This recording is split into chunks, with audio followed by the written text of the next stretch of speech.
Lindako okutuusa olunaku olw'enkya okufuna ensala mu musango gwe yawawaabira General Emmanuel Rwashande n'akakiiko k'ebyokulonda nga wakanya empapula Rwashande ze yakozesa mu kusunsulibwa ku kifo ky'omubaka wa Rwemiyaga. Omulamuzi wa kkooti enkulu ewozesa emisango gy'engasse Joyce Kavuma ategeezezza nga bw'akyetaagayo akadde okusooka okwetegereza obujulizi obumu obwaleeteddwayo mu kkooti olunaku olw'eggulo n'oluvannyuma alyoka awa ensala ye. Ssekikubo yaddukira mu kkooti ng'awakanya eky'akakiiko k'ebyokulonda okugaana okuzaamu General Rwashande mu lwokaano lw'abavuganya ku kifo ky'omubaka wa Rwemiyaga. Omubaka Ssekikubo alumiriza Rwashande nti talina biwandiiko bya buyigirize bimusobozesa okwesimbawo ku bubaka bwa paalamenti, so nga era amulumiriza nti teyaweza mikono gimusemba kwesimbawo. Ng'ate ya Rwashande yo bw'ogitunuulira talina wadde P7 Piero yagitula 75 n'agwa 76 n'agwa ebyokusoma n'abinnyuka.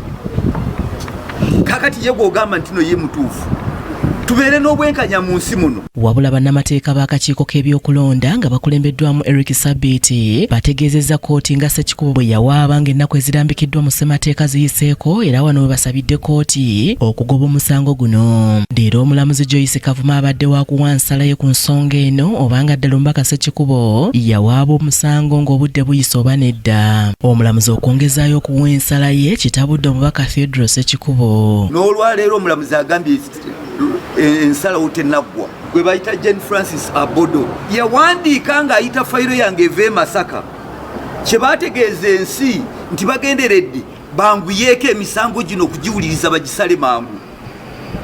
Okulonda kwa wiiki ejja lunaku lwakuna. Ono era alumiriza akakiiko k'ebyokulonda okwekobaana n'ekitongole ekiramuzi nti okulwisaawo omusango gwe. Yiino yawandiikibwa ng'ennaku z'omwezi 19 ogw'e12 nti bagenda amangu gano okubanga bawuliriza emisango bagimale.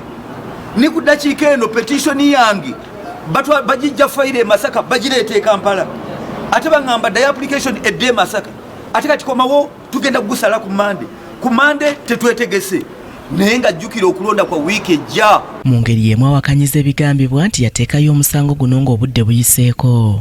Yajingajinga ennaku z'omwezi we yafulumiza ensala yaayo mu Rwashande ne Electoral Commission neeteekako ng'ennaku z'omwezi 3 batere bagambe nti n'ennaku 5 zaabakwata nga temunabakuwaaba n'olwekyo omusango gwammwe tugugobye.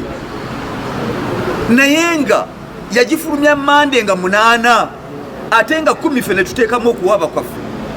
Naliyo ng'ennaku z'omwezi 4 ne Kanso Alaka ng'ensala tennabakugwa. Nenzirayo ku Lwokutaano ng'ennaku z'omwezi 5 ne Musingana byabakama n'aŋŋamba nti nolindirira ensala y'omusango tennaggwa. Kakati ate eddakiika y'emube bagamba nti baagusalanga 3. Munnamateeka wa Ssekikubo nga Humphrey Mwesigye atubuulidde ku musango guno n'ategeeza nga bwe baagala General Emmanuel Rwashande ajje mu kkooti bamubuuze ebibuuzo. Kubanga affidavit ye ejjudde obulimba ate kye tuchallenginga documents ze, so General Rwashande yalina okwogera ku documents ze.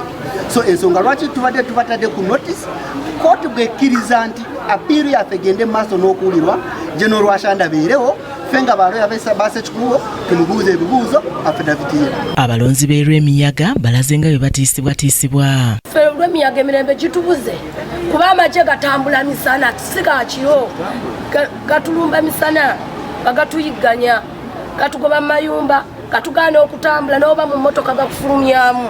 Abawagizi ba Rwashande bazze ne batulumba ewaka mu maka g'ewaka ne batandika okutukuba amayinja ne batandika okutuba emiggo tubakoze eki. Sisa odaye lw'amaanyi ge temugere mukwate omuvubuka awagira nnyo Ssekikubo essuula mumukwate tumubuzeewo okutuuka akalulu ke kanaatuuka tewageza mulonda n'ayitamu essaawa eno. Bagezi ne banoonyereza ne bagamba nti banayuza ekifaananyi tewali yadde. General Emmanuel Rwashande talabiseeko mu kkooti wabula abadde akiikiriddwa bannamateeka be nga bakulembeddwamu Nice Gakiire. Ensala y'enkya omulamuzi ategeezezza nti waakugiyisa ku mutimbagano. Aneti Nakayibaale yakusakidde eggulire lino ku Racket TV amalindirire.